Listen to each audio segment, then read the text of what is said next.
President-elect Trump is getting ready for tonight's rally in Wisconsin. You'll see it here live when he begins to speak. In the meantime, socialism is alive and well in the United States and getting more popular, according to polls. One group of socialist students are organizing a walkout on Election Day. The organizers, who call themselves Socialist Alternative, say this will send a message to President Trump. Joining us now is Elon Ackelbank. He's a junior at Northeastern University and is on the Socialist Students Organizing Committee. Elon, thanks a lot for coming on. Thanks so much for having me, Tucker.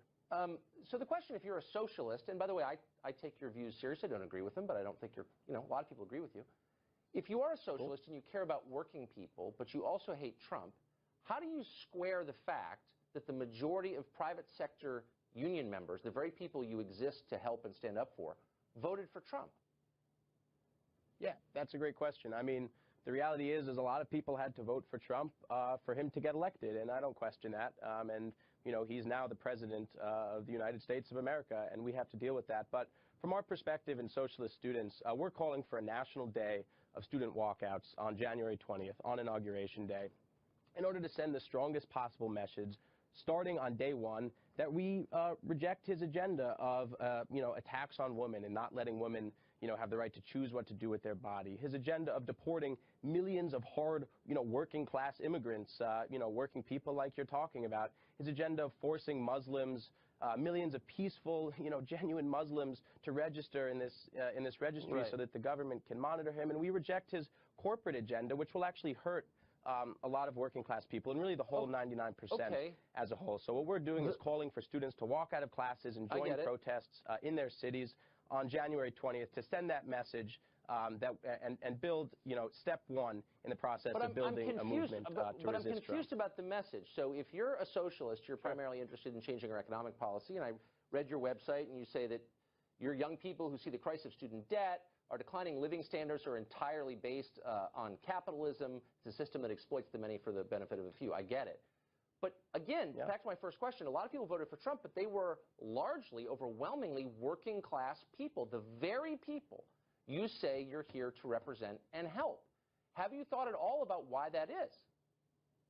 Absolutely. Yeah, I mean, in my opinion, the dominant feature of this whole election, not just the general election, but going back, I mean, this election has been longer than I think a lot of us would have preferred it to be, about a year and a half. I think the dominant feature of this was a mood, an anti-establishment mood. People are upset with the way things are going, including myself, and certainly a lot of, working people, young people and students. And so I think people were looking for a change, and a lot of people voted for Trump because they thought, he was saying he was going to drain the swamp, change the system. He's talking about Washington insiders, right? He's talking about, the political establishment.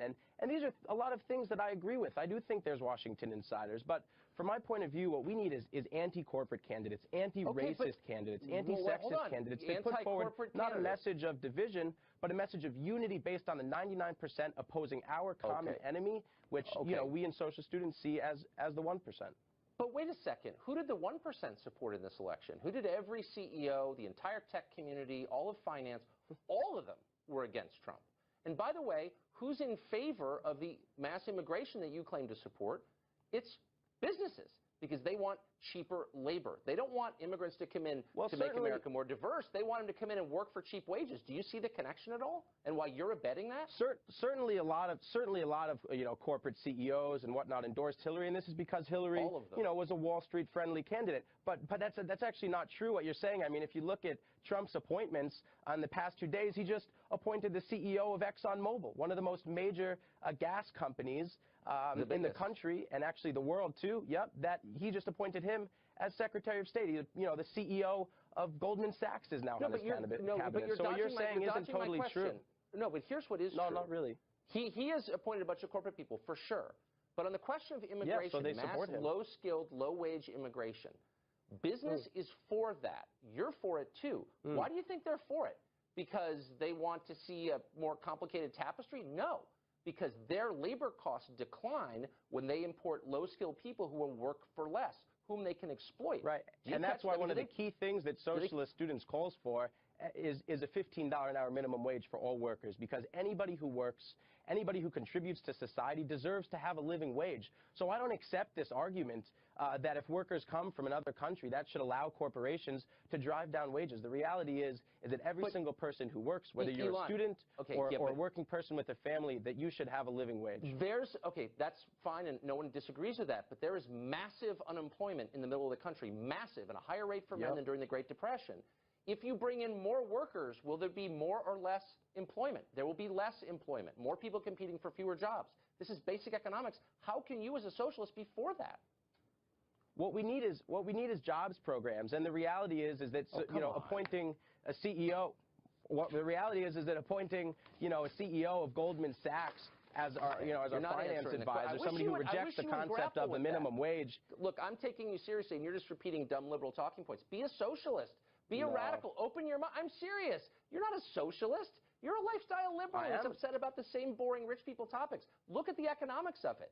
And you know what I mean? You may I'm looking at the economics. I feel like you're trying to get us distracted. The key message is that young people, the majority of high schoolers couldn't even vote for Donald Trump because they weren't old enough. But Donald Trump's policies of deporting immigrants, making Muslims register, attacking women's rights, these things are going to affect high schoolers. Those are and just young talking people. Points. You know what? The one thing about socialists is they're kind of interesting. Elon, open your mind. We're out of time, unfortunately. I'm being told we got to stop. But I appreciate your coming on. Thank you.